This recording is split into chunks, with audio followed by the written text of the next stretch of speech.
Hello, Slicey Dicers. This is Brian with another knife video for you. First of all, I do want to apologize for the very strange lighting. It will be apparent why in a moment. This video is going to be mostly about knives that I don't have anymore, so I'm going to have to show pictures on the ancient iPad to talk about them a little bit. Yeah, this is going to be about knives that I've sold and I regret selling.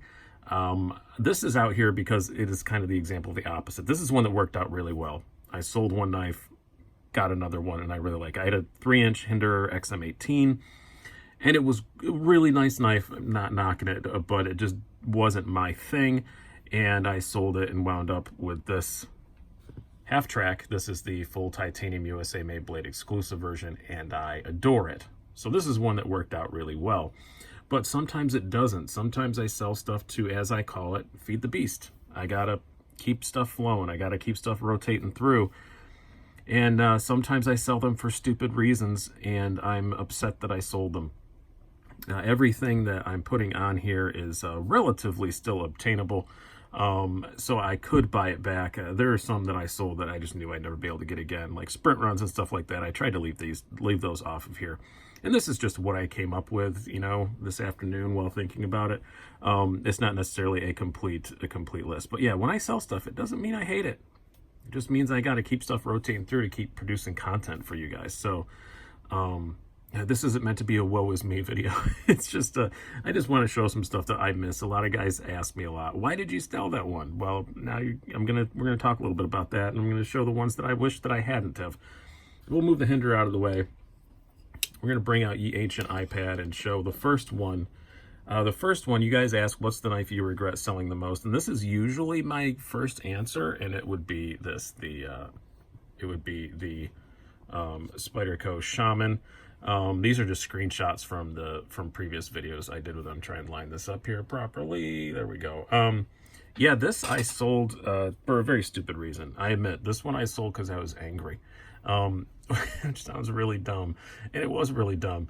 But they jacked the price way up on them, and I was kind of mad at Spyderco for a minute when the Spyderocalypse happened. What was it?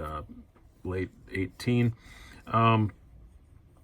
And this screenshot doesn't show the date I put this video up, but it was shortly after that, you say after post price increase. And it really made me mad. And I had paid the old price for this, and I got, you know, more than I paid for it when I sold it. So I let it go, and ever since I've really missed it. It's ergonomics were fantastic. It's just a great knife. It's a kind of a bruiser, but not over the top. I really, really enjoy this knife, and I really miss that it's gone now, and I really want another one. I almost got the S90V Sprint, but I don't particularly care for S90V, so I skipped it. And I'm sure I'll have another one someday, but not right now. I saw some little teaser things of some wooden-handled ones and stuff. I don't know if those will ever happen, but if they do, yeah, that's going to be tough to resist. Next up, another Spyderco. Be the Little Native, one of my favorite fifth pocket knives ever. I really have no earthly clue as to why I sold this. I think I just hadn't carried it for a little bit, and I don't know. It was a really dumb decision. I have no good excuse for why I sold this. Maybe I needed the money. I don't remember. It was a long time ago. Little compression lock, awesome little thing. I love the Little Native, and also the Native family. The Shaman is technically in the Native family. The Native family, they call these ones that, you know, don't have the hump. You know, they're more just straight across. Such an awesome little fifth pocket knife, and I'm really not sure I found one better since then. Maybe the TRM Atlas might be, but that's a slip joint. It's kind of totally different, but fidget factor, all the stuff you want. Just a great little fifth pocket knife, and I do miss it very, very much. Next up, the rest of these, I don't really remember, even though I just accumulated this like a couple hours ago. Oh yeah, the Benchmade Saiboo. Awesome 3-inch knife. I think it looks fantastic. Some people don't like the looks of it. I really like the look of it. And lately, for some reason, it's been popping up on some more videos I've seen, and it just makes me wish, I wish I'd have kept that thing. S20V steel.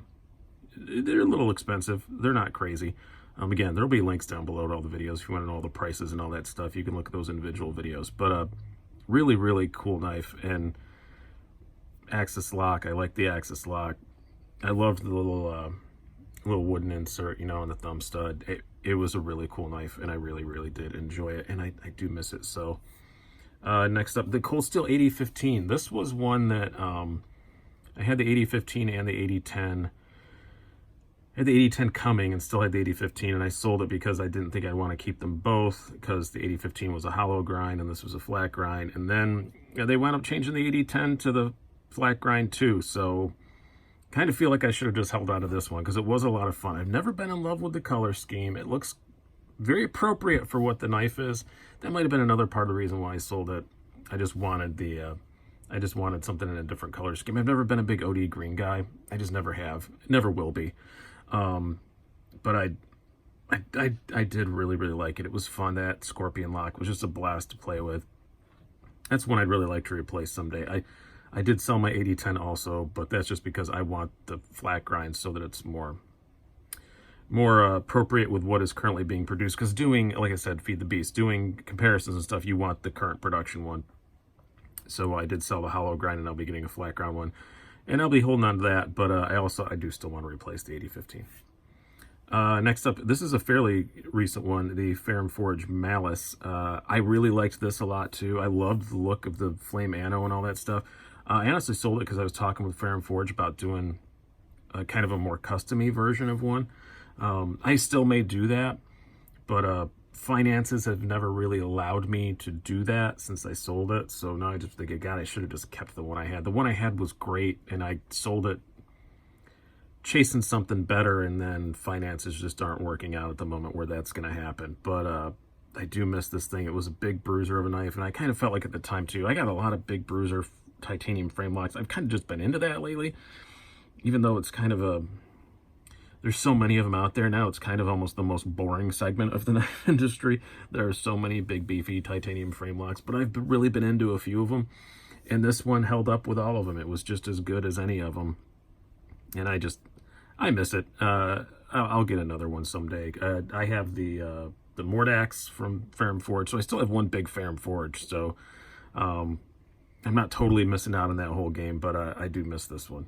Next up, this is the Ritter RSK Mark 1-G2. I did sell it mostly because I did a comparison test where it won over, I believe it won anyway. You can go back and check me on that. Over the Benchmade Super Freak, but I found myself carrying the Super Freak more. Didn't really know why. Sometimes that happens where I do a comparison test, one wins, but I wind up carrying the loser more often. Doesn't happen often. I guess the only two times I can think of were this and the Bug Out versus the Para 3 Lightweight. I find myself carrying the Para 3 Lightweight more, even though I know that objectively that the Bug Out's probably a better knife. And I think this is kind of the same sort of thing, but I don't know, I like the looks of the Super Freak better. I like the way it carried a little bit better. And I wasn't sure about the Starburst stuff, but I do really miss it. And they're hard to get your hands on, which is kind of a pain for me. But I'm sure I'll wind up replacing it someday when money's right. I'll get another one, especially if they do one in another color or something like that that's different than the one I had before. And next up, another Benchmade, the 940-1. I sold it because I had a 940-1501, I believe, the 20 CV G10 handle version, and I sold it. And I kind of, even though I don't like the S90V steel on this, I just really like those carbon fiber handles, and I miss it because I sold the S90V one too because it was a sprint and I could get good money for it. That one I sold, I think that was because I needed money. So that one wasn't, I was chasing something else to get for the channel. So I don't regret selling the S90 or the Sprint Run -1501, but I do regret selling this one. Good news is they sell them at REI, and I'm an REI member, and they give me 20% off coupons for anything over $100, like all the time. So at some point, I will buy this at 20% off and replace it. This is probably the most likely one to get replaced on this whole list because I can get it for 20% off, and I can just drive down to my corner REI, which is literally like, I say my corner REI, but it's literally less than a mile from my house, just to drive down there and go pick one up. So this is one of the more likely ones to get replaced, but I love the 940. It's fantastic. I've been without one for a while. Honorable mention along with this, I did sell my Benchmade Anthem. You guys saw that. Some of you guys were surprised by that. You know, it's just a lot of money to have sitting around, and that would be on this list, except for the fact that I just sold it so recently that I haven't had time to miss it yet.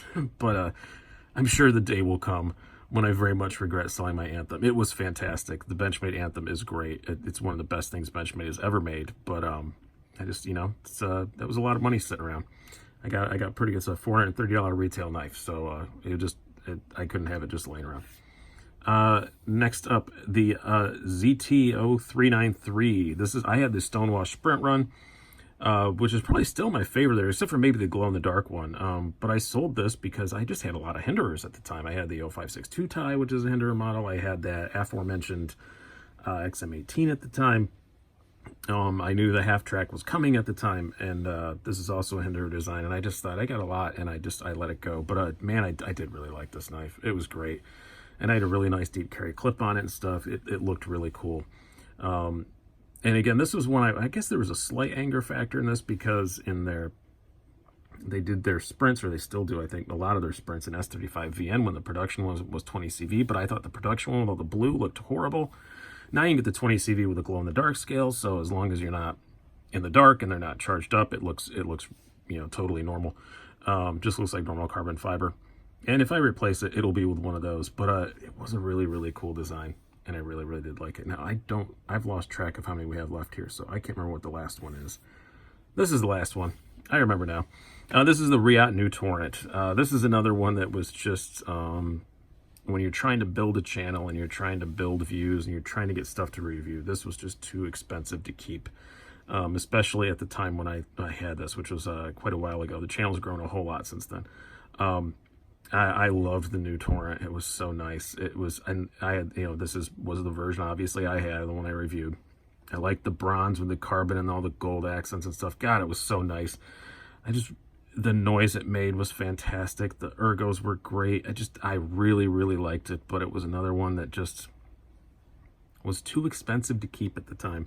If you guys notice, I do get a lot of expensive knives, but they change a lot. And, I have a few right now I'm really going to try and hold on to, because of knives like this have taught me my lesson, that when I have the really expensive ones and I sell them thinking I'll replace them, no, you're not. You're probably not going to. So, like the hinderer you just saw, that half track, that I will never get rid of unless I absolutely completely have to. What's some other new pricey stuff I've got? I don't know. That's the only one that comes to mind right now. And the hard to get stuff, the TRM Atom, the Skaha, stuff like that. I've learned my lesson. Like, don't sell the expensive stuff unless you're really sure you're going to replace it. So I'm trying to stick with that. But these are just little lessons that I learned. I just thought you guys would find this interesting. Maybe you don't, but just stuff that I really regret selling. Because it's one of the most common questions I ever get on live shows and stuff. People ask, like, what knife do you regret selling? So now I can just refer people to this video when they ask me that. So I hope you guys have enjoyed this. I've been Brian. Have a good one.